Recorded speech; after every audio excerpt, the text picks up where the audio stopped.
नमस्ते बच्चों। आज जो कहानी मैं आप लोगों के सामने लेकर आई हूँ उससे समाज में फैली हुई कई भ्रांतियाँ शायद दूर हो जाएंगी। इस कहानी में माता सीता ने अपने ससुर का किस तरह से पिंडदान किया और गवाही के लिए जब कुछ लोगों ने उनका साथ नहीं दिया तो किस प्रकार से उन्होंने उन्हें श्राप दिया, जिस श्राप को आज हम कलयुग में भी देख रहे हैं फलीभूत होते हुए। वाल्मीकि रामायण की कथा के अनुसार माता सीता ने अपने ससुर राजा दशरथ का पिंडदान किया था। बच्चों, हमारे समाज में आज तक हम यही समझते हैं कि पुत्र ही कर सकता है पितरों का श्राद्ध, लेकिन यह गरुड़ पुराण और वाल्मीकि रामायण के तथ्यों के आधार पर कहानी मैं आप लोगों को बता रही हूँ, जिसमें बेटी और बहू को भी श्राद्ध करने का अधिकार हमारे समाज में दिया गया है। वाल्मीकि रामायण की कथा के अनुसार माता सीता ने अपने ससुर राजा दशरथ का पिंडदान किया था। देवी सीता ने राजा दशरथ का पिंडदान बिहार गया स्थित फाल्गु नदी के तट पर किया था। पिंडदान के समय माता सीता ने फाल्गु नदी, वहां उपस्थित गाय, केतकी के फूल और वट वृक्ष को पिंडदान का साक्षी बनाया था। लेकिन इनमें से तीनों गवाहों ने झूठ बोला, लेकिन केवल एक ने राजा दशरथ के पिंडदान किए जाने की बात स्वीकार की। माता सीता ने असत्य बोल रहे गवाहों को भयानक श्राप दिया, जिसका प्रमाण कलयुग में आज भी देखने को हमें मिलता है।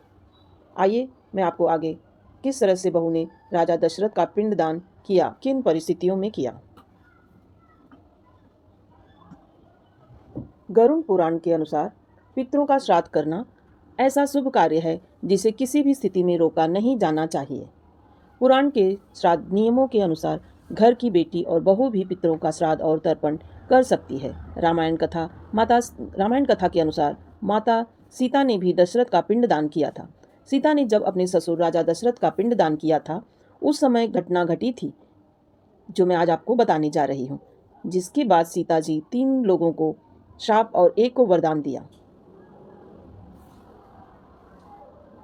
बच्चों, जैसा कि आप सभी जानते हैं, राजा रामचंद्र जी को वनवास हुआ था और उनके दुख में दशरथ जी ने अपने प्राण त्याग दिए थे। लक्ष्मण जी और राम, देवी सीता जब वनवास के लिए गए, राम जी के वियोग में तड़प तड़प कर राजा दशरथ जी का देहांत हो गया था। श्री राम और देवी सीता को जब इस बात की सूचना मिली तो पितृपक्ष में तीनों राजा दशरथ का श्राद्ध करने के लिए बिहार फाल्गु नदी पर पहुँचे। फाल्गु नदी के तट पर पहुंचकर श्री राम और लक्ष्मण श्राद्ध के जरूरी कुछ सामान लेने नगर में चले गए, जबकि माता सीता उनके वापस लौटने की प्रतीक्षा करने लगी। बहुत ही अधिक समय बीत जाने पर भी जब श्री राम जी और लक्ष्मण जी वापस सामान लेकर नहीं आए तो माता सीता व्याकुल होने लगी, क्योंकि शुभ मुहूर्त पिंडदान का निकला जा रहा था। वहीं दूसरी तरफ माता सीता फाल्गु नदी के किनारे बैठकर अपने प्रभु श्री राम और लक्ष्मण जी के लौट आने की प्रतीक्षा कर रही थी। माता सीता को अकेले तट पर बैठा देखकर राजा दशरथ की आत्मा सीता के पास आई। बच्चों, ये कभी भी ध्यान रखना कि जो भी हमारा प्यारा है, हमसे बिछड़ गया है, वह हमारे आसपास ही मौजूद रहता है, भले वो दूर गया हो। हमें जब भी ज़रूरत रहती है, कभी कभी आपने देखा होगा, कोई भी मुसीबत में आप बड़े आराम से निकल जाते हो और सोचते हो कि चलो बच गए। वो बचाने वाले हमारे पूर्वज ही रहते हैं, कहीं ना कहीं से हमें उनका आशीर्वाद मिलता रहता है। इसी तरह से राजा दशरथ जब अपनी बहू को व्याकुल देख रहे थे तो उनकी आत्मा आई, क्योंकि बच्चों, पितरों का पिंडदान करने का एक शुभ मुहूर्त होता है जिसे कुतुब मुहूर्त कहते हैं। जब उस समय पे पिंडदान नहीं किया जाता तो पितर वापस चले जाते हैं बिना कुछ खाए पिए और भूखे। तो इसलिए राजा दशरथ माता सीता के पास आए और उन्होंने कहा कि बहू, शुभ मुहूर्त में आप मेरा पिंडदान कर दो। माता सीता ने कहा कि उनके पुत्र श्री रामचंद्र जी के होते हुए मैं पुत्रवधू होकर कैसे आपका पिंडदान कर सकती हूँ।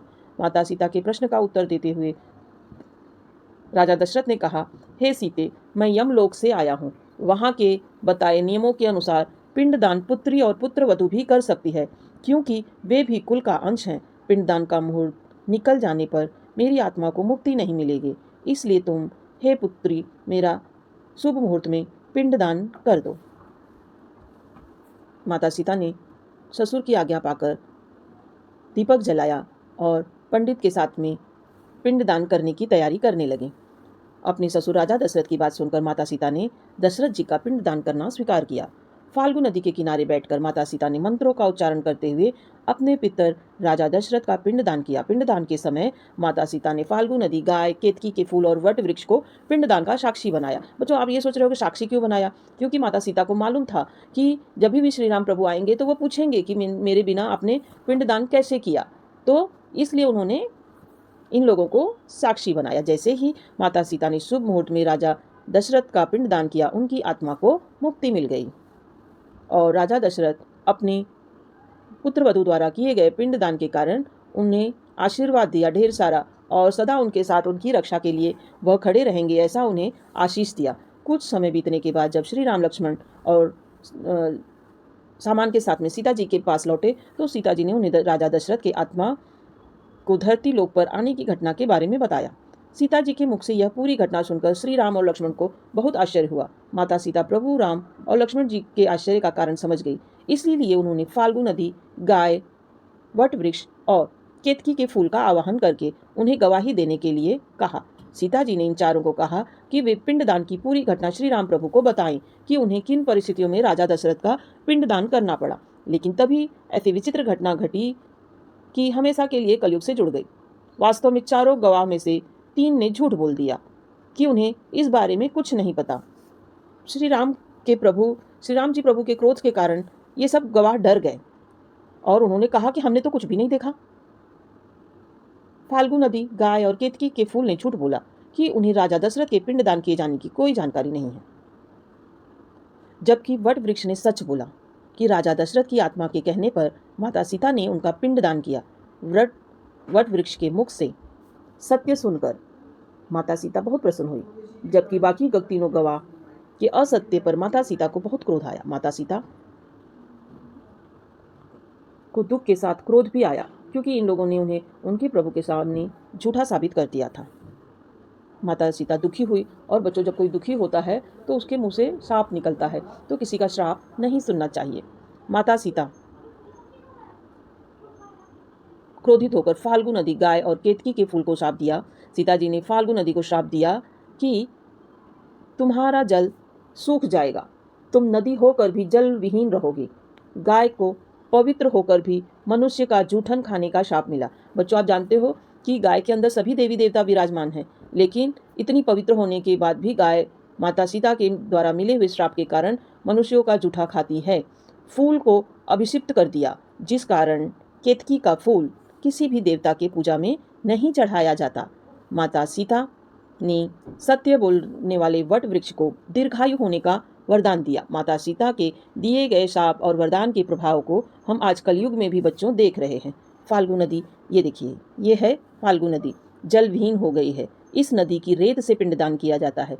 गाय पूजनीय होकर भी आज जूठन खाने पर मजबूर है, और केतकी का फूल पूजा में नहीं चढ़ाया जाता। वहीं वट वृक्ष की आयु बहुत लंबी है। इन तीनों को देखकर कलयुग में हर मनुष्य को सबक लेना चाहिए कि किसी घटना का साक्षी बनकर कभी भी हमें झूठ नहीं बोलना चाहिए। बच्चों, माता सीता ने श्री राम जी को बताया, तो माता सीता के द्वारा अपने ससुर का किया गया पिंडदान से प्रभु श्री राम अति प्रसन्न हुए और उन्हें आशीर्वाद दिया कि वे सदैव उनके साथ रहेंगे और उनकी रक्षा करेंगे। ऊपर से देख रहे सभी पितृ लोगों ने माता सीता को आशीर्वाद दिया कि वो सदैव उनकी रक्षा करेंगे।